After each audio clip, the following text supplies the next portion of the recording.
You can call him, yes, but I don't know. I don't know. When he gets better, right? Like in a couple of weeks. You want to call him, you can call him, yes, but I don't know, really.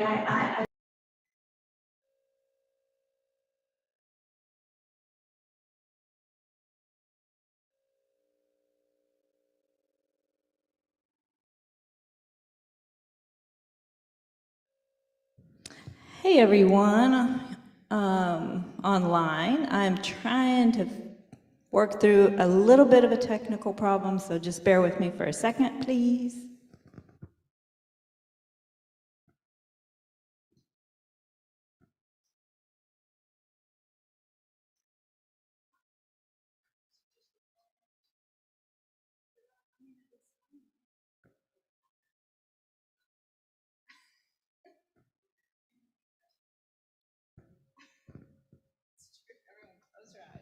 Pay no mind to the girl in the corner. They're seeing Zoom is seeing Zoom, but it's for some reason it's not displaying.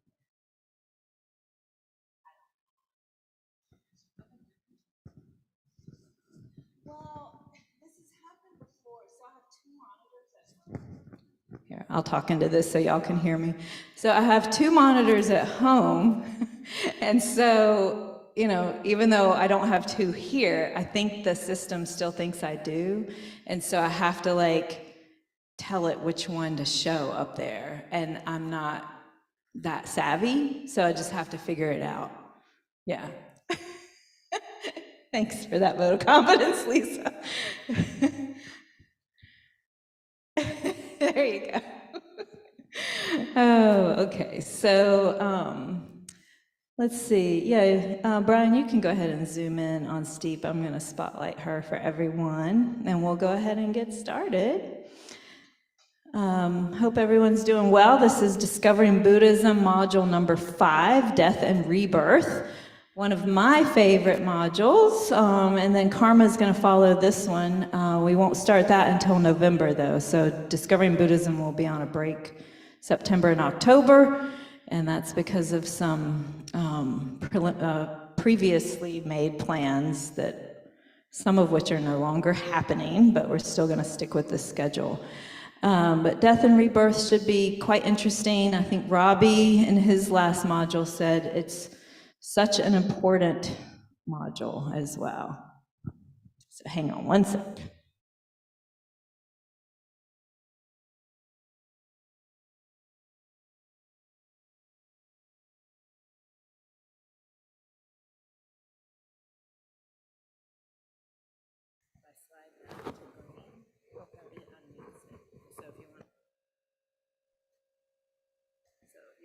All right, thank you. All right.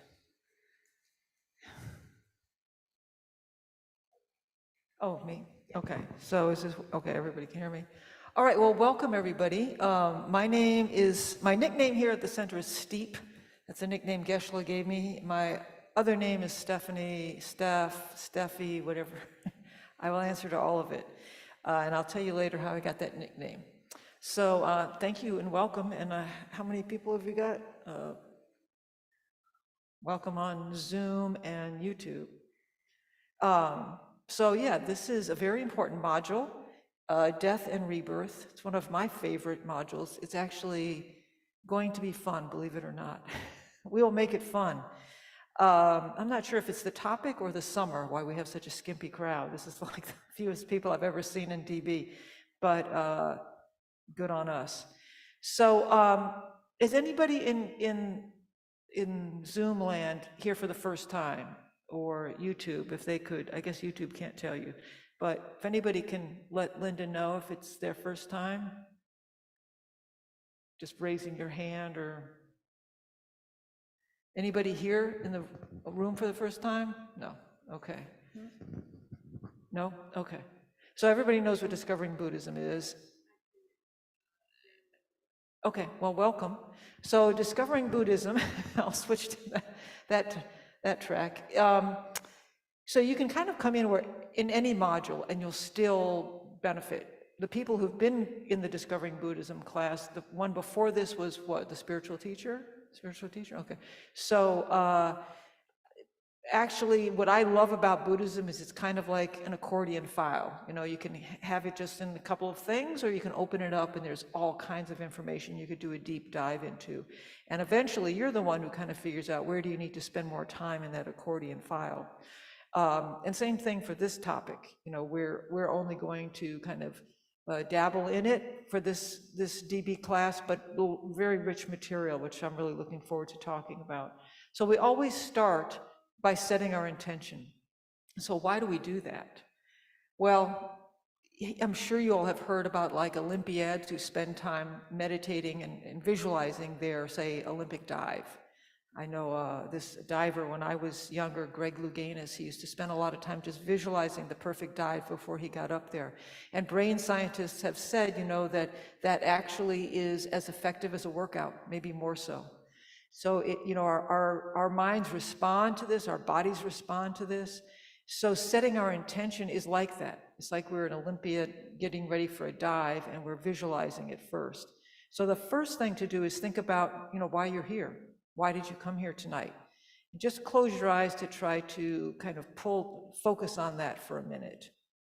I mean, it could be as simple, especially if you are not familiar with this material, as, you know, you came here to get more information, to be a little wiser, more relaxed. And so imagine if you accomplished that goal today, the ramifications of that for you for the rest of the evening, the people you encounter, your drive home, the talks you might have with people in your home if you are more relaxed, a little wiser, as was your intention when you joined the class.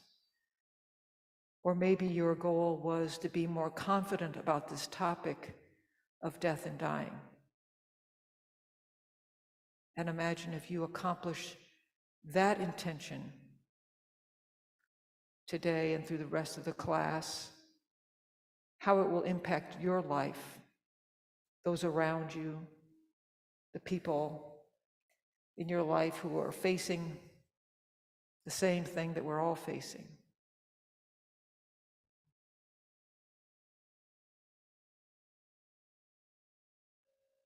And then imagine if included in this is your goal to be more certain about the path to enlightenment and all that it involves. And imagine accomplishing that goal and how it will eliminate the obstacles between you and that goal, and how that will affect you and everyone around you. And I want to ask Linda to read the four immeasurables. If you know them, you can say them along with us. I don't know if you can still hear me. Yeah. Okay. It's flashing And red. if you're here in the Gampa, it's on page 34 and 35 in the Gold Prayer Book. And think of this as kind of a boost for setting your intention. Do you want to just say them once or three times? Let's say it once tonight. Okay. May all sentient beings have happiness and the causes of happiness. May all sentient beings be free from suffering and the causes of suffering. May all sentient beings be inseparable from the happiness that is free from suffering. May all sentient beings abide in equanimity, free from attachment for friends and hatred for enemies. Now we're just going to spend a few minutes in a silent meditation, and there's basically two kinds of meditation, more of a visualization or analytical meditation, and a focus meditation. And this is in the camp of a focus meditation. So we're building that muscle to keep our mind from straying. But don't be hard on yourself when your mind strays, because it will. And just treat it like a little kid you love and bring it right back to the count. So you're going to be counting your breath from 1 to 5 or 1 to 10, So each inhalation and exhalation is one, and then you go on. And again, when you notice your mind wandering, that's actually fantastic, because now you've noticed it. Wow, that's the whole point. So if you're sitting in a chair, make sure that your feet are flat and your legs are not crossed. The main point is to have your back as straight as possible. And have your arms out a little bit away from your body, either in the hand mudra of meditation, which your palms one on top of the other and thumbs are gently pressed together, or you can have your hands in your lap, on your legs. Tuck your chin a little bit so that your spine is straight all the way up to the top. Put your tongue gently behind your teeth to relax your jaw. And have your eyes a little bit open or just gently closed. You can keep them open a little bit to let the light in, keep you alert. And start counting your breath. Then I will ring this bell in about 10 minutes, 5 to 10 minutes.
And during this last minute,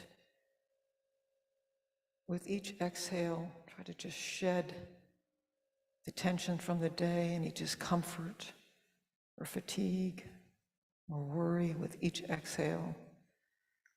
With each inhale, imagine you're inhaling pure, crystal clear light, and exhaling everything you need to shed from the day.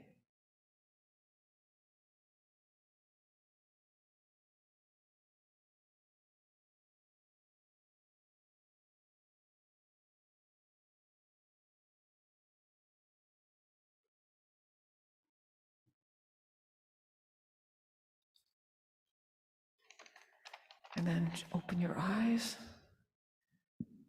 Linda is flashing red, is that okay?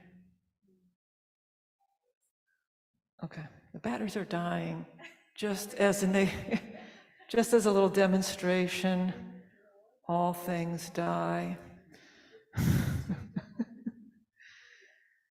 But it doesn't mean it disappears. All right, so, thank you.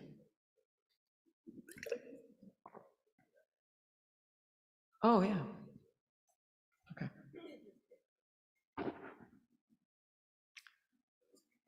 I don't know, I think back here. Well, I don't know.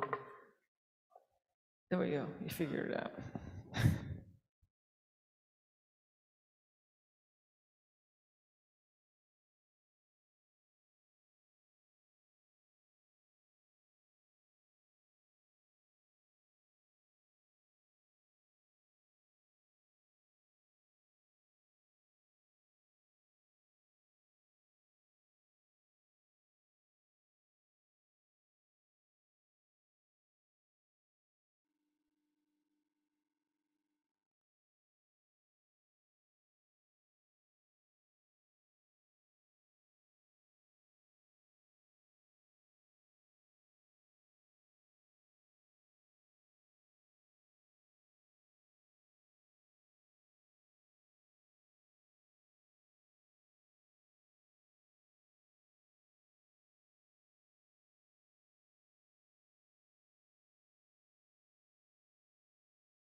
Thank you. All right, can you hear me? Yeah. All right, just a little demonstration about batteries dying and being reborn.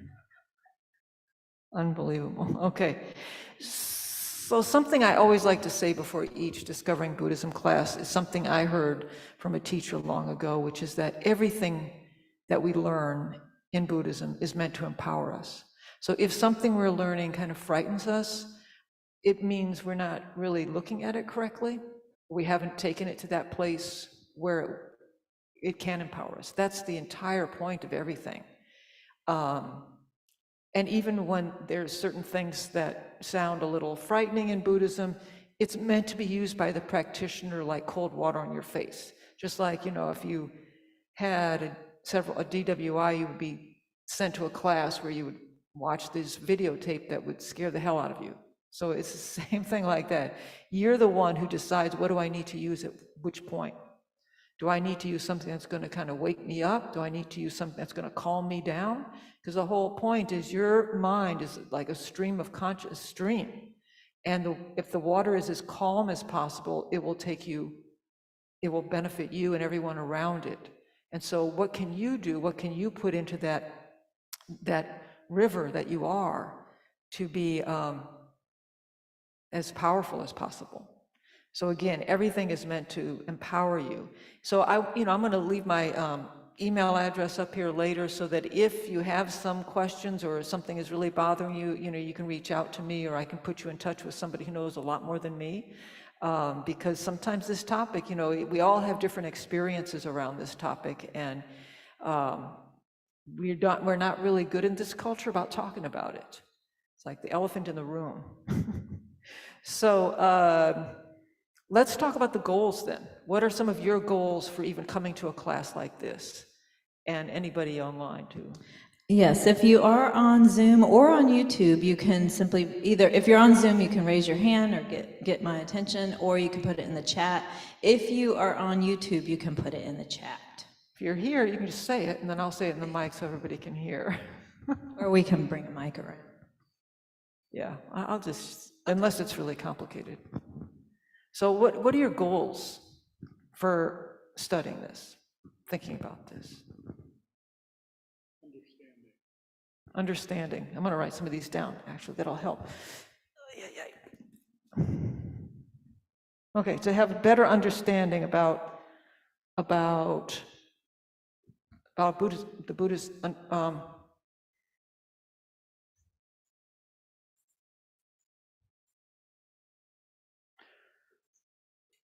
wow, that's a long word. Okay, understanding about the Buddhist concept of death. Okay, is that right? Okay. Anybody else? Yeah. To be kinder. Specifically around death, or to tell me? In general, okay.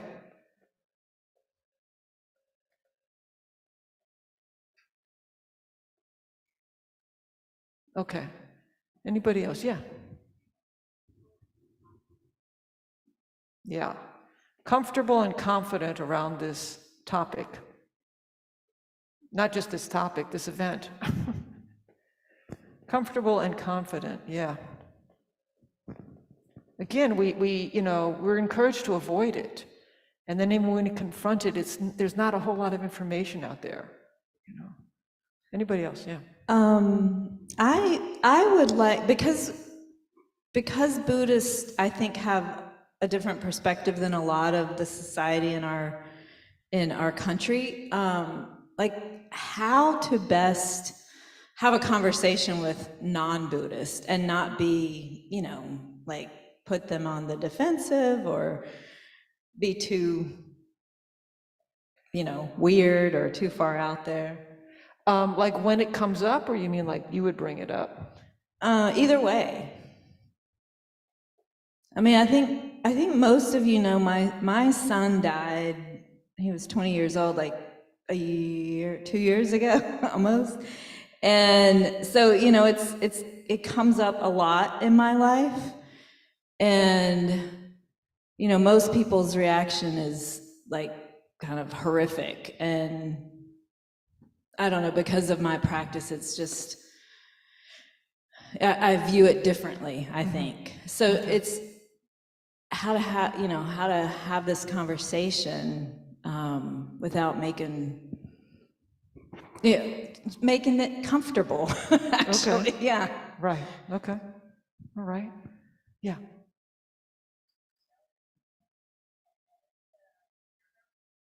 Yeah, to have peace yourself with this topic and to help others. Don, go ahead.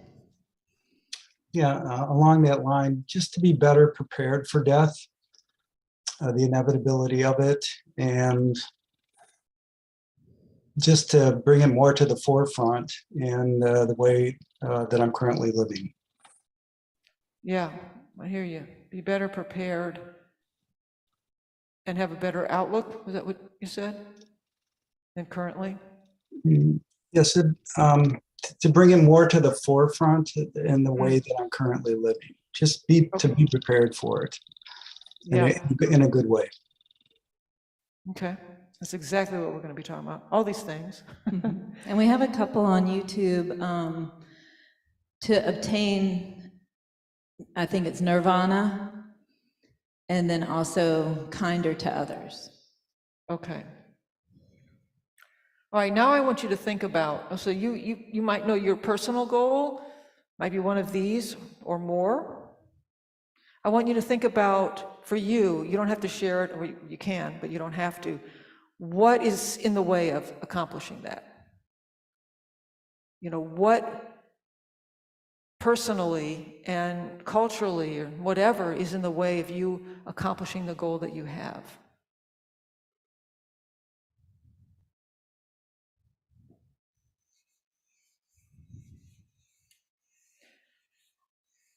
So think about that for a minute.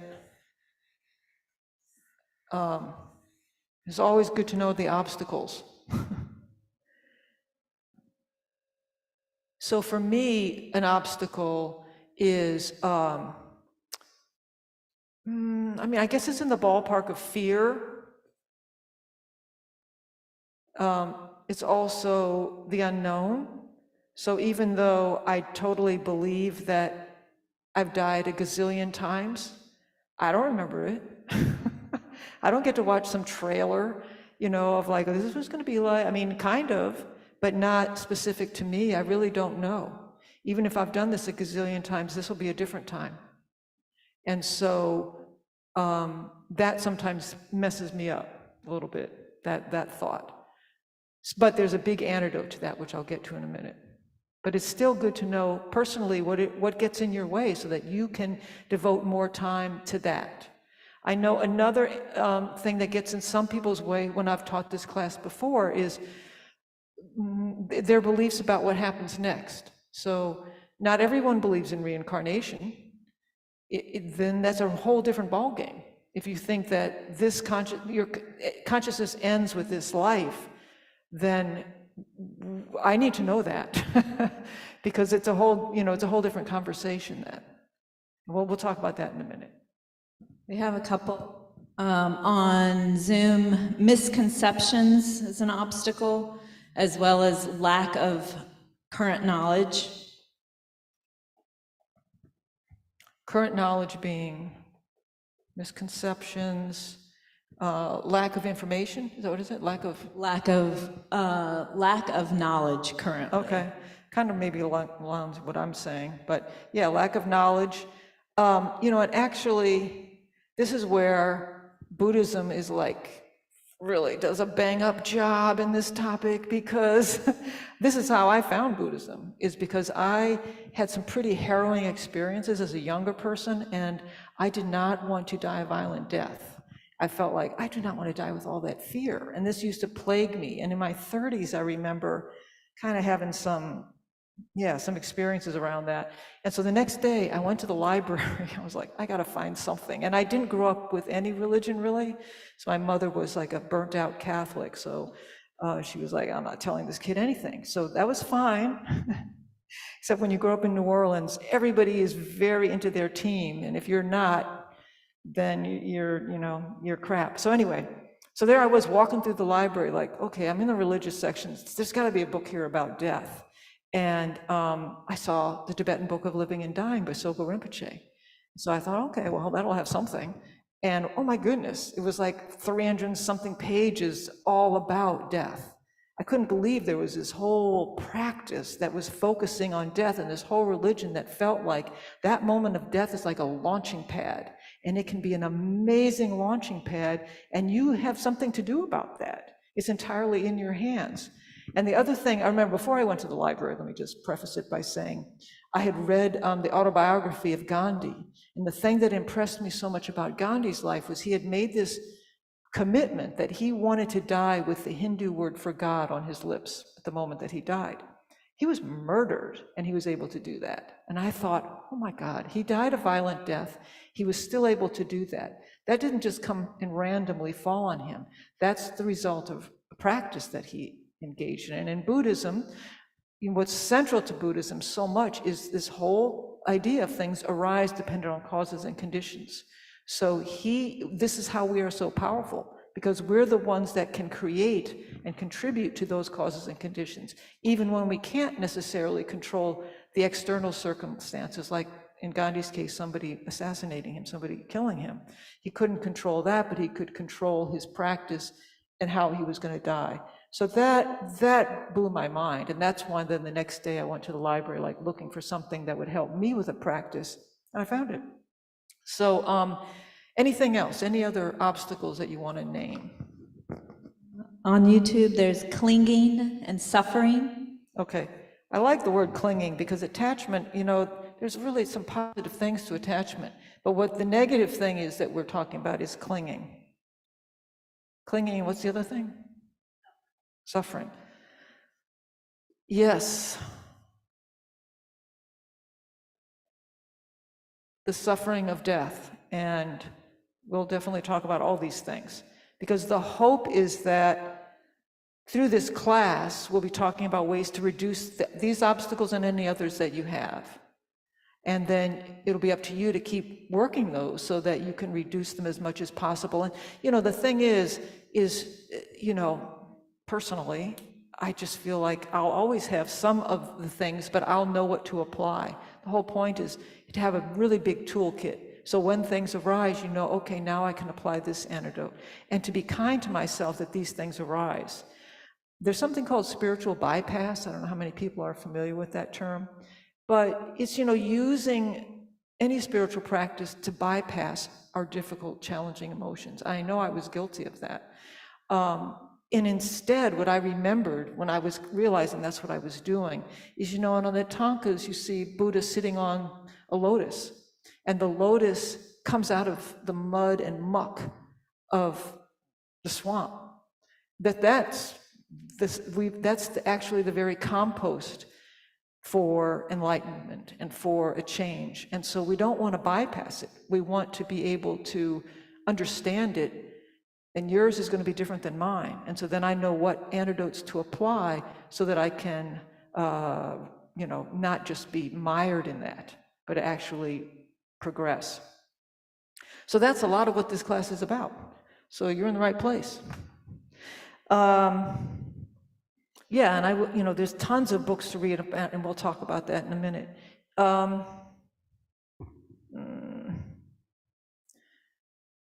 Okay, so I don't know how many of you all know Bob Thurman. I'm going to try to get a little video clip to bring of his, because I think he's fantastic. He's really funny and incredibly smart, and a really good storyteller. And I was listening to a talk he was giving about death, and he's like, I could sum it all up for you in a minute. He goes, well, I'm going to talk for 3 hours, but I can basically sum up, how to have a good death in a minute, which is, have a good life. Have a life that you feel was honorable. You don't have, that you're working your life so that you can have a good death. That's the most powerful thing that you can do. The other thing that he said that I'll always remember is, none of us are getting out of here dead. Meaning that there's no escape, and death is not going to be our escape from our mind, from our challenge. And so the whole point of life is to have spiritual progress, spiritual evolution, and that is very accomplishable. Now, the other thing that I wanted to just mention. I used to love to read Carlos Castaneda when I was like in my 20s. I just thought, oh, it's a great book. And he was, anybody heard of him? Okay, well, he was, I guess, really big in the 60s and 70s, and he was studying with this shaman in Mexico. And I'll never forget this one point of his, which was to use death as your advisor, to think of death just beyond your left shoulder. And that doesn't mean that you change your activities, but it means you change how you are in your activities. So you can still go to that party, but if this was the last party, and not like in this 20-year-old, I'm just going to get drunk out of my mind way, but if your goal is on spiritual progress, and this is the last party you're going to go to, what are you going to be doing with the people there to help you on your journey? And you start to understand how powerful every single action is, every single thought. Then you would use them differently than we currently use them.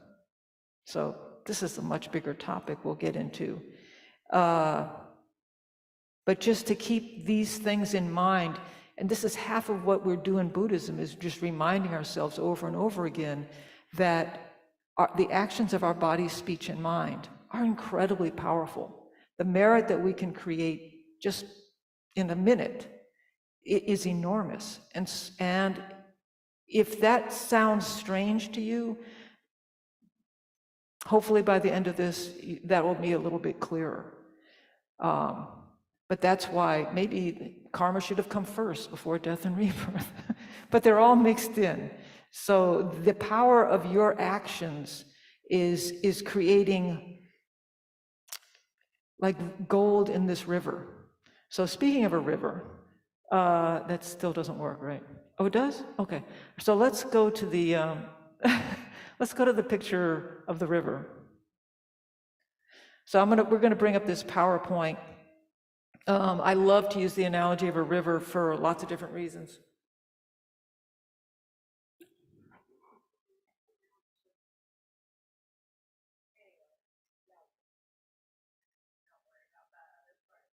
Okay, that's okay. Yeah, you just scoot to the, like, I think it's like the third slide, fourth. We'll get back to all these things. Okay, there we go.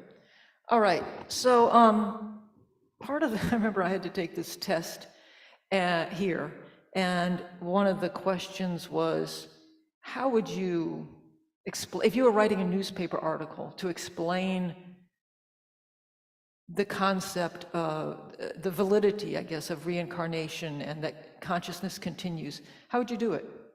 Okay, the fun question. You know, how would you do it? How are you going to explain in this newspaper article that that's true?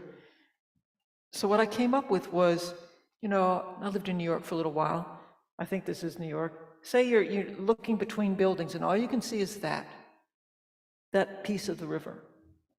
You might think you're looking at a lake. I mean, let's just say that's it. That's all you see. You're just in this building for your entire existence. And you look out there and that looks like a lake. You have no idea that that's a river. You wouldn't have any idea it's a river because that's just your experience, which is, I'm using that as an analogy for this life. You know, that's all you have. That's all you've been given. That's your view. But then if you stare at it long enough and you spend enough time really contemplating it, you might see that the water's always moving in one direction. That's kind of weird. And you might notice that things come into view and then they disappear. So that's also kind of interesting. Maybe this isn't like this landlocked body of water. So similarly, that's the meditation that people do to convince themselves that this is not just this solitary lake of a life, that the things that you came into this life with are very different than the things that I came into this life with. That things are moving in a certain direction. That if you can then feel confident in the fact that this is a river, there's this continuity of thought, of mind, of consciousness, then there's so much power in understanding that because you're the keeper of this river. If you pollute the river, then you're the one downstream who's going to be dealing with that. If you're cleaning up the river, putting gold in the river, then you're the one who's dealing with that in the next life as well. This is also something that's meant to give us confidence and comfort in our abilities to impact our moment of when we were dying, what we're going through. Without that knowledge, it's a very different experience. So we'll be talking about what we can do. Part of this class that I like to do, but I mean, I really try to take into account what people are bringing to the class and what they want to do and talk about and learn. But there are these stages called the death dissolution stages. And Geshe-la taught them to me and I memorized them and I try to meditate on them regularly. And the Dalai Lama talks about how he meditates on them constantly, kind of a short form of it and then a longer form.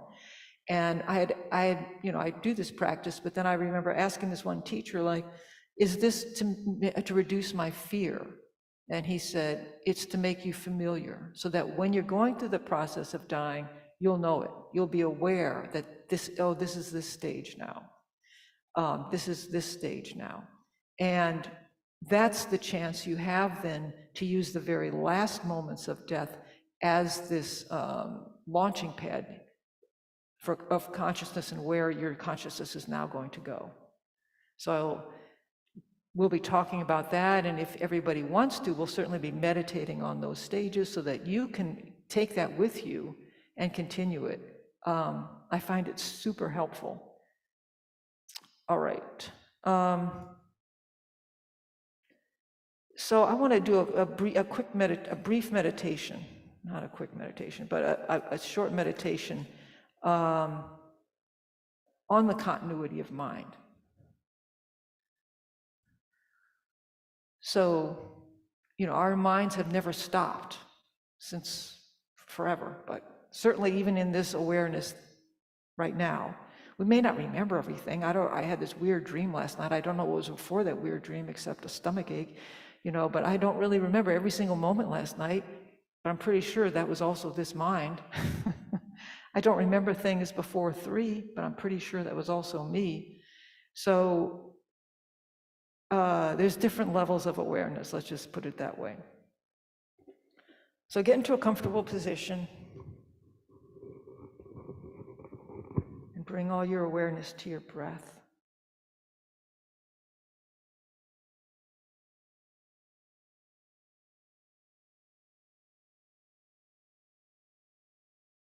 And we've been in our heads talking and thinking about this, but try to now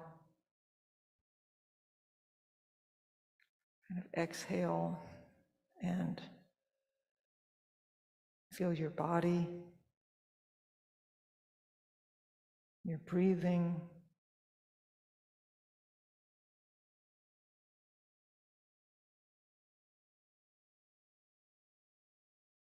Try to become aware of your mind itself. How vast it is, like an ocean. Each thought rising up like a wave, or many, many waves.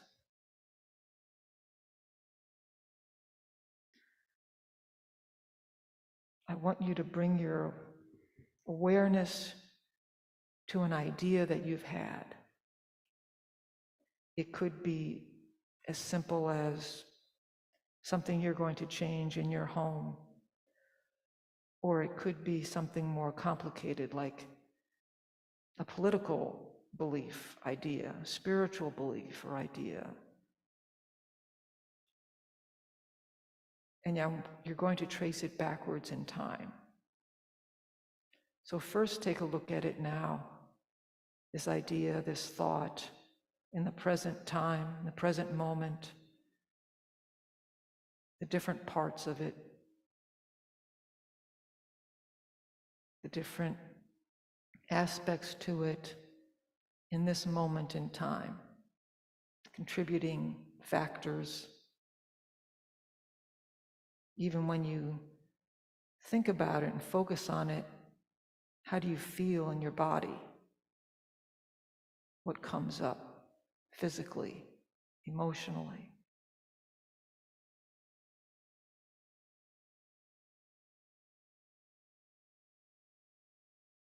And then I want you to trace it backwards a little bit in time. It's going to be different for each of you, but kind of unwind it a little bit and see what it felt like then. The different components to it, different shape aspects of it.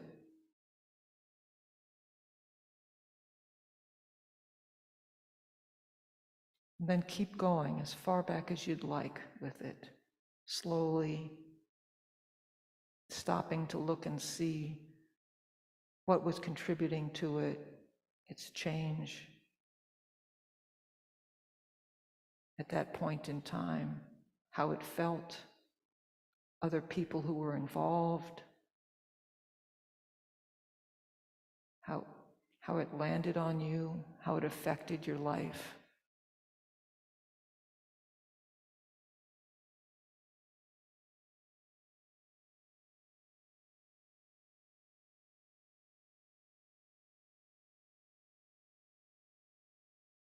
Go back a little bit more.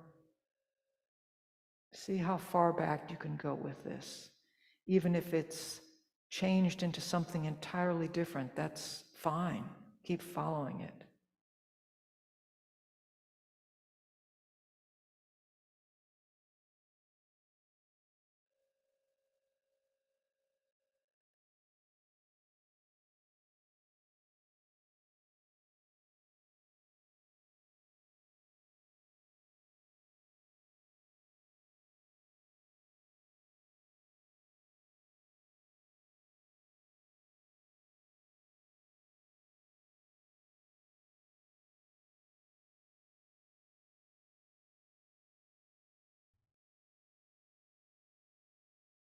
And then come back to the present moment with that idea, that thought, that belief, and move it forward a little bit. What do you imagine? What do you hope? What do you think it will be in, say, 6 months from now? How might it feel? How might it be in your life?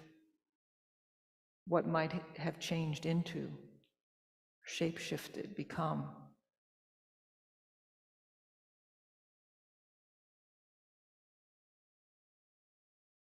And what about next summer? What might it look like? What are your hopes for it? For this part of you, this thought, this idea.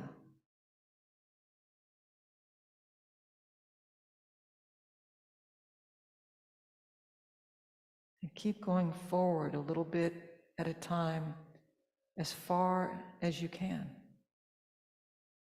Stopping along the way to see how it might be impacting you, those around you, how it feels, what you want it to be,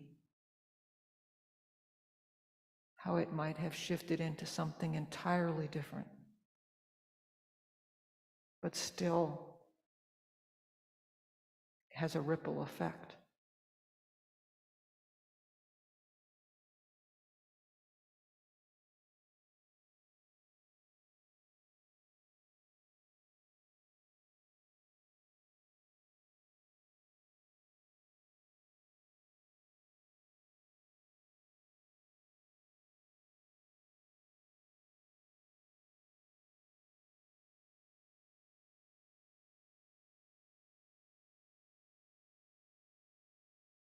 Okay, and then come back to the present and open your eyes. And what I'd like to do, with your permission, is you three get together and chat about your experiences, and you all. And then if you can put, how many people are on Zoom? If you can divide them into groups of 3. You're going to go to your breakout rooms and do the same thing. Introduce yourself, and then just take turns talking a little bit if you feel comfortable about your experiences with what that was, or if you got stuck and it didn't work at all, whatever your experience was. And then we'll come back in about 5-10 minutes. People on YouTube, just write it out.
Heen, do you want to go into a breakout room? It should be prompting you to join a breakout room. Oh my dear, not today. I'm not Okay, good. that's okay. Okay, no problem. Well, you're so sweet. Thank you, Linda. Oh, no worries. Thank you, Heen.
Okay, take several minutes to kind of wrap up.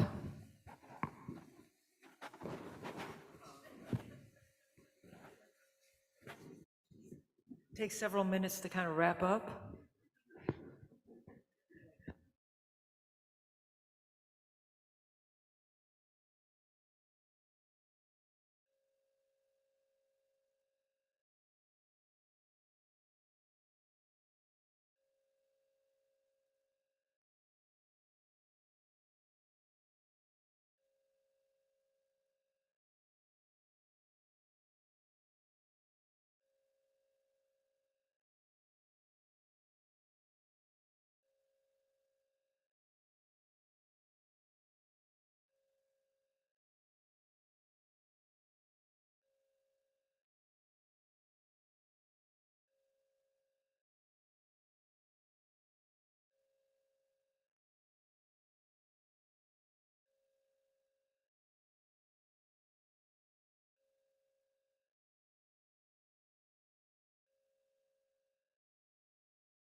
Okay, and finish that sentence or two and come back to the group.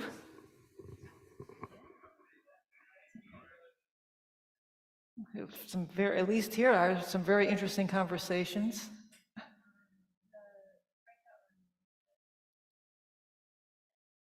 Okay, well, yeah, they can come back earlier if they want. Okay. So, some reports.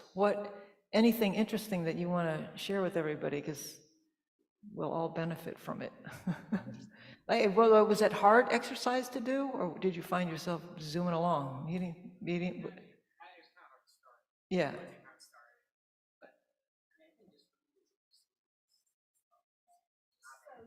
People on Zoom and YouTube. I think just for me, what was kind of nice and was just kind of, it seemed everyone was very relatable.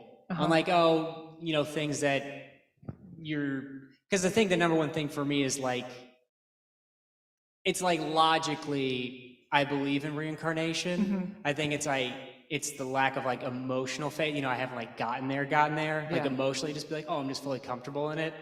So it's kind of nice that, you know, it just seemed like everyone like knows it's a good thing and it's unavoidable, but it's like getting there emotionally is the biggest part, I think, for all of us. Yeah. I'm glad you said that. For everybody in your group, you mean? I think so. Yeah. I mean, I don't want to speak for them or say that's exactly what but.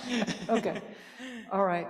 Yeah. I'm going to put a pin in that and come back to it because there's something I want to say. What about you all? You are very chatty, so I know there was something. Oh, So I used an analogy of my travels. It's something I enjoy doing. It's easy to see my future. I see myself traveling until I can't lift my legs anymore or whatever. But going back was interesting to see how that love came about. And it was, I was able to actually go back and pinpoint and then go beyond that to influence of my family and my grandparents. And I mean, I could have taken it back further. Yeah. But that was, I'd never really thought about that before. Right. So the meditation was interesting from that perspective. That's great, because we can't really ever find the beginnings of things. Even if it was something as like, okay, I'm going to build a shelf in my house. If you started with that idea, even if you wanted to, you could go in a lot of different directions. And there's some classic meditations on this. Let's just say the idea came because you saw something on some YouTube video. And you're like, that's a great idea. Now, you could go in a lot of different directions with this. You could go into this interesting meditation of like, well, how did YouTube start? When did YouTube start? You don't have to just stick with the shelf. You can morph it into like, oh, my friend gave me this laptop. Okay, so how did I know this friend? You can go in that whole direction. Or you can go all the different things that came together to create that shelf. That's made from particle board, that's from these trees, that's from Canada, that got shipped here, and all the people who had to do this, and you can go on and on with that, so you see the interdependence of something. Or in this way, I love your example, because it's this river we're talking about. This idea didn't just burst out of nothing. Even if it felt like it bursted out of nothing, it was connected to something, right? And so these are the ways that we just start to play with how this continuity, because it's really critical then to feel this in your bones if you're going to have confidence in what happens after you leave this life. So I was listening to Robert Thurman talk about, and again, I'll try to find some excerpts to bring in, but he said, when he talks to people who are like, I'm not so sure about reincarnation, it's not like he's trying to prove it to them, but they're asking him. And so, we don't go out and proselytize reincarnation, ding dong, I want to talk to you about reincarnation. It's not like that. But it is part of the house of cards in this whole system. And so one of the things he was saying was, people will say, well, there's no proof for it. And he'll say, okay, but you're saying that there's nothing. Is there any proof for nothing? Can you tell me that there's proof for nothing, that when you die, there's nothing? Because he says a lot of people tell him, I believe that when you die, there's nothing.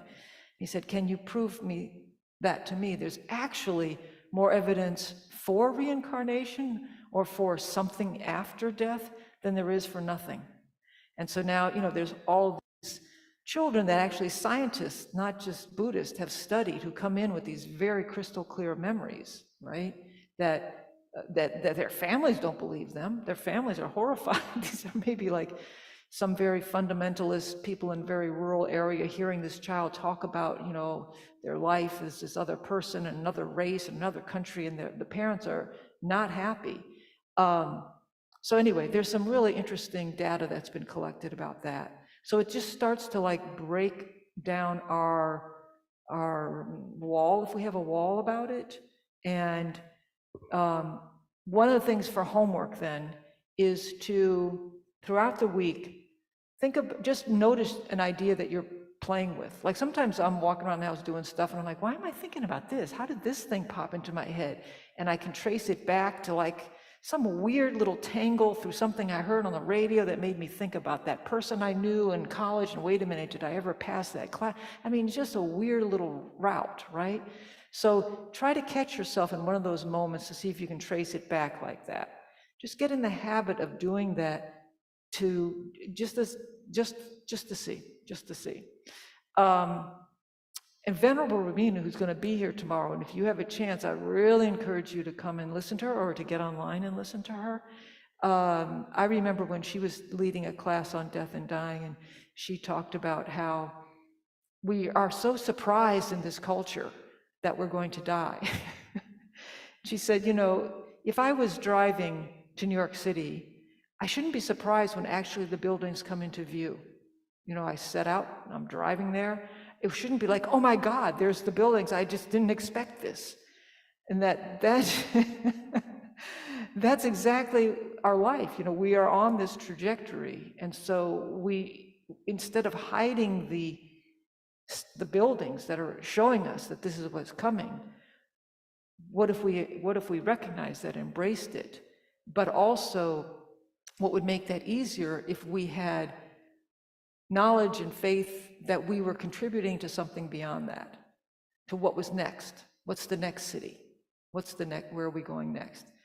And so some of it is, we'll just keep playing with different meditations to kind of help us understand this continuity, but also to build up a practice of contributing towards that. So we'll do the death dissolution meditation, but I personally feel like that helps a lot when you feel like it's a launching pad towards something. Otherwise, it might be frightening. But if you feel like this is a launching pad, doing this death dissolution practice is going to be a launching pad.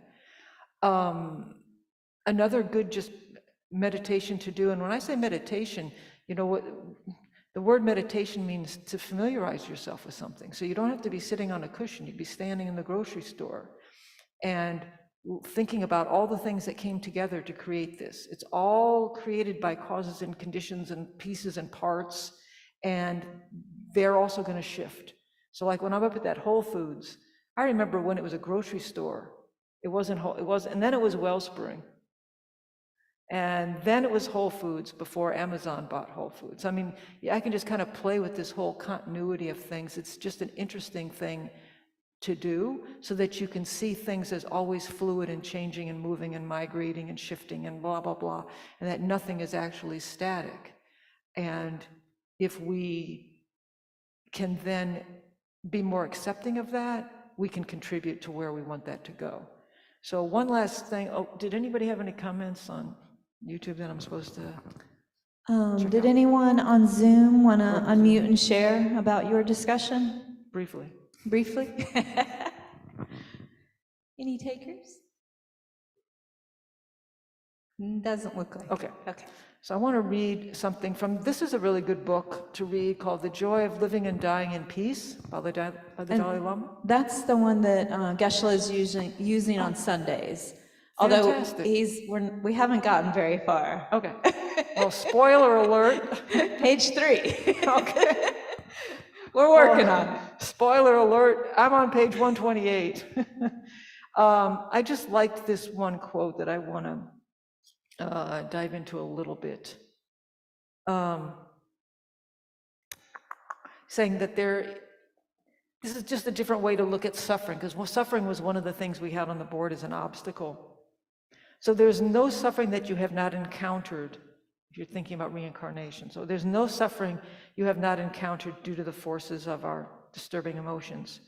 Your body might have been butchered or bought, burned or flayed, even though you have faced them before. Such problems are a kind of self-torture. But far from helping you attain anything, these hardships did not even combine to contribute to your wealth or long life. It's just that we've gone through these, even in this life, you know, a lot of the hardships that we've gone through haven't contributed to much. Despite the fact that you've faced countless hardships over beginningless time, these hardships have not put an end to suffering. So they are kind of a torture. However, if you set your sights on enlightenment and direct your mind towards that and make some effort, whether you face hardship or not, you will have a definite goal. So right now when we're suffering in our daily life, our goals are for comfort, right? Or to get out of that suffering. I mean, it's only natural. For gain, you know, like I was watching something where this woman was climbing this mountain, and you know, the hardship that she had to endure, this is like 200 years ago, the hardship she had to endure to climb that mountain, right? That was worth it because her goal was very steady.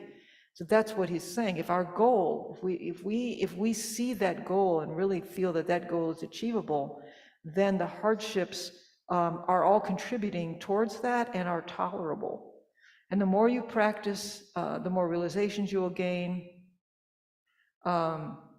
Then because of your mental attitude, you will achieve some spiritual quality. Even the so-called hardships will be easily dealt with. Yeah, so it goes on and on. But one of the questions I wrote down on this little sticky, because talk about impermanence, I hadn't opened this book in a while. When I opened it, my mom, who has since passed, had a sticky note in the front and her name.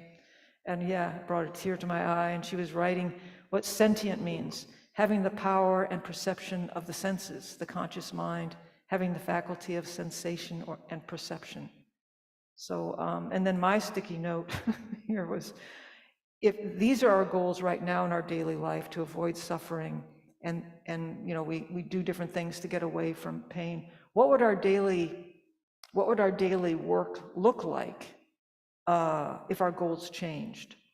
So if our goals changed and we expanded our goals, that's why we did that meditation in the beginning on setting our intention.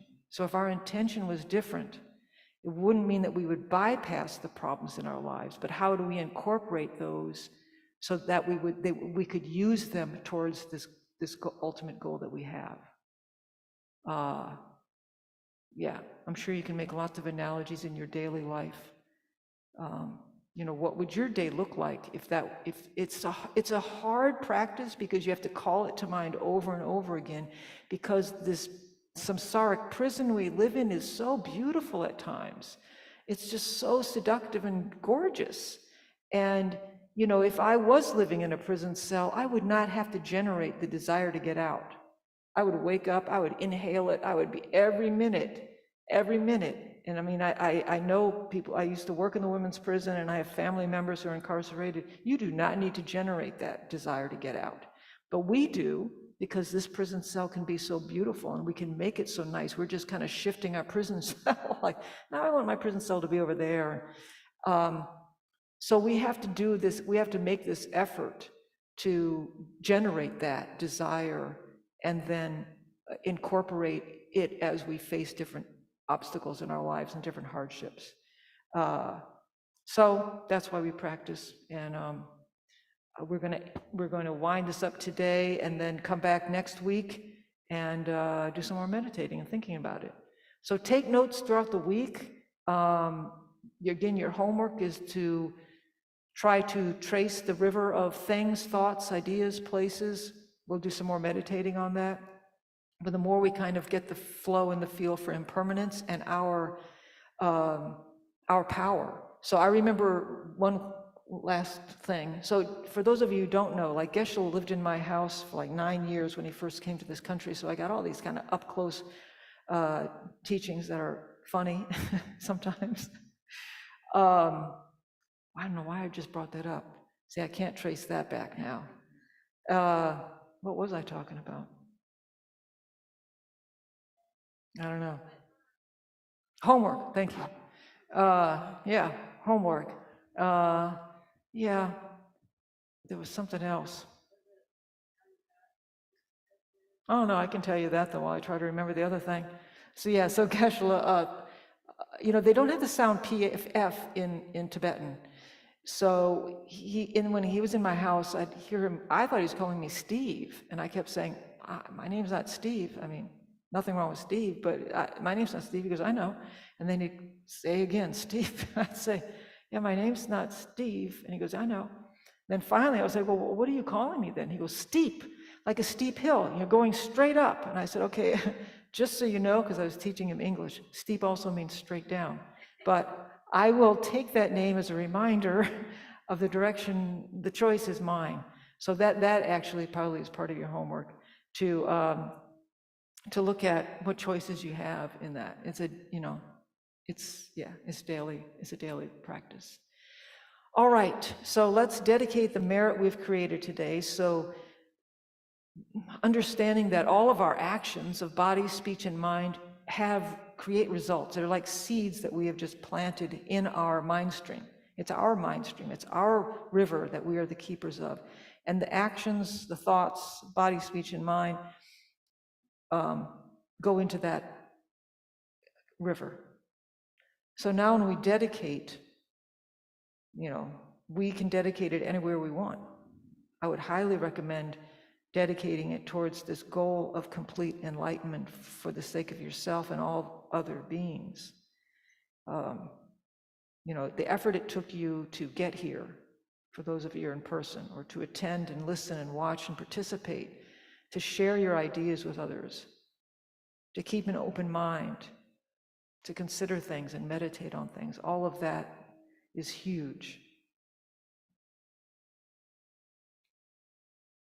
And so then we have the power to direct where that is going to ripen in our mind stream. And to make it even more powerful, we're going to say Shantideva's prayer. If you're in the Kadampa, it's on page.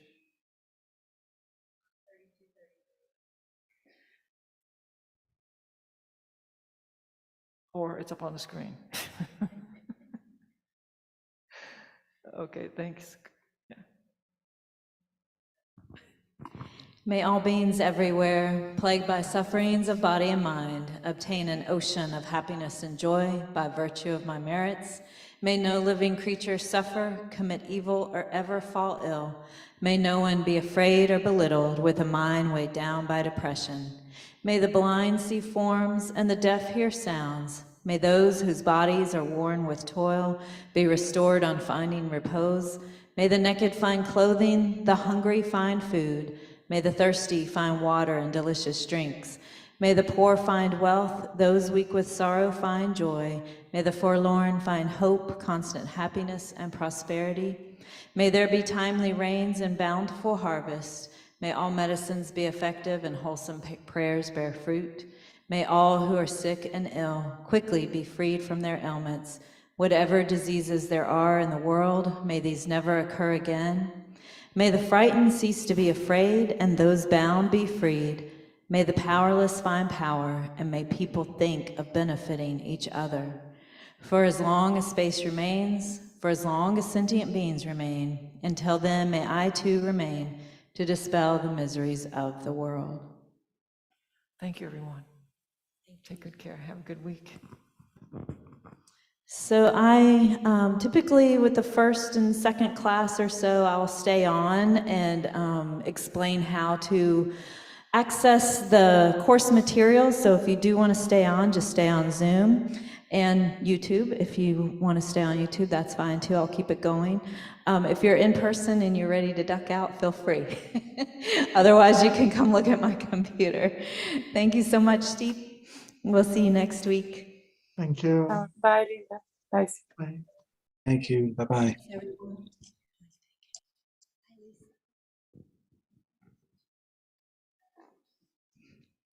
Bye, everyone.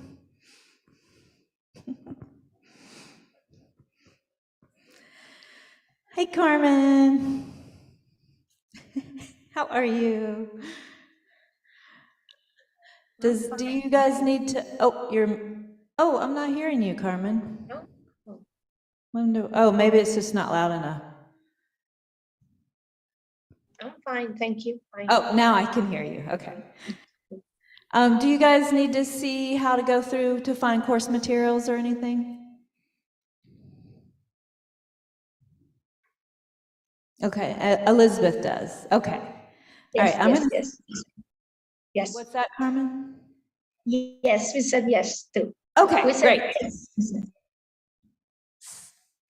All right, so to find course materials, I am going to share my screen. Let me just get it situated before I do. Hang on one second. Okay.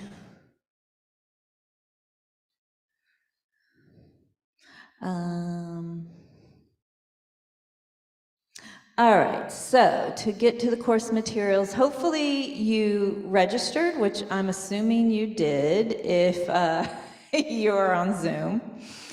And so you should have received an email right after registering that explains, or that I guess gives a password and a username. So what you'll need to do is just go to kadampa-center.org. And when this comes, and I'm going to actually log out so I can walk you through this process. Okay, and so this is our homepage. And then what you're going to need to do is, after you've typed in kadampa-center.org, do a / and then put user.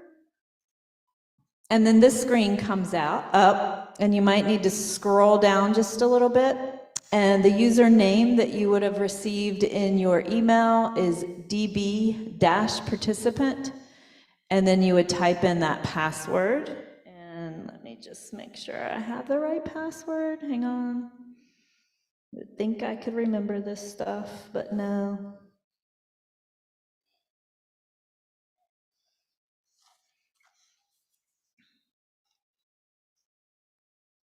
Okay. So then you would type in that password.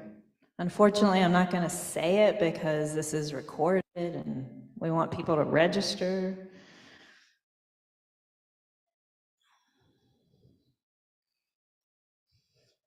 Okay, and then that brings you to this page, the Discovering Buddhism course material page. And so all of the materials here, and it will be arranged, you know, the most recent modules on top. So here we have Death and Rebirth. And for each module, there's an information page, and you just click on that. There's homework, which is not live now because there wasn't any homework until right now, and so it's not posted yet, but it will be later tonight. And then there's the, you know, the previous modules with their information and homework. So the information page looks like this. And, oh, and I can add Steep's email address here. And then you can always email me if you have questions as well. So then it goes through explaining how you can participate in class, either in person or Zoom or YouTube. The recordings of the missed classes. Elizabeth, were you the one asking for the recording? I think you were. This is where you can access the YouTube recording. And so I'm going to click on it just to show you what it looks like. So all of the Discovering Buddhism classes have been recorded for this two-year course.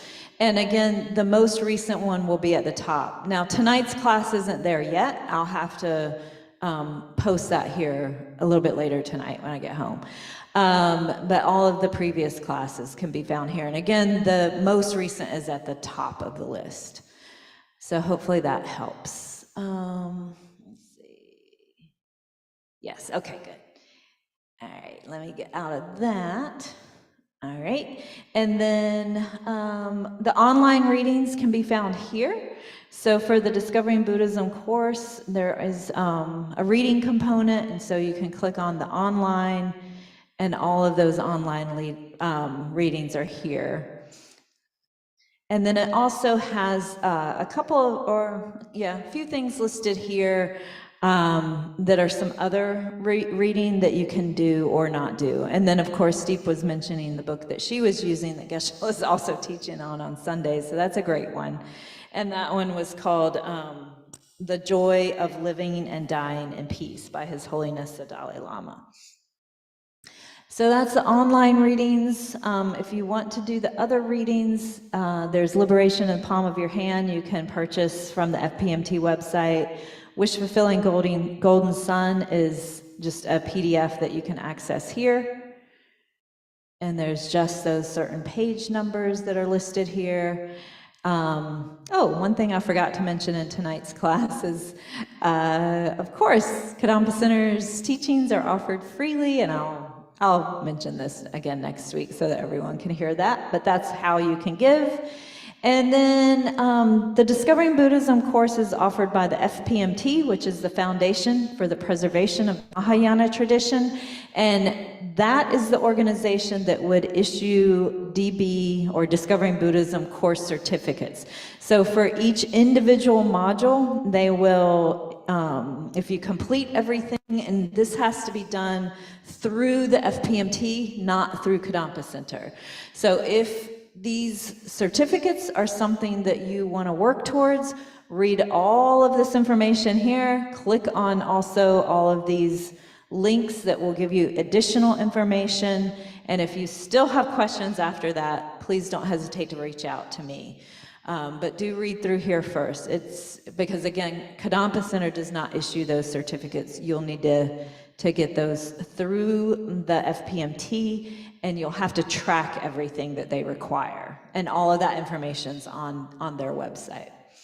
All right, so I think that should do it. Are there any questions about how to access that material? If so, feel free to email me at program.linda@kadampa-center.org. Carmen, did you have anything? No? Okay. Elizabeth, hopefully you're good as well. Thanks for joining us tonight. And we'll see you next week. Good night, everyone.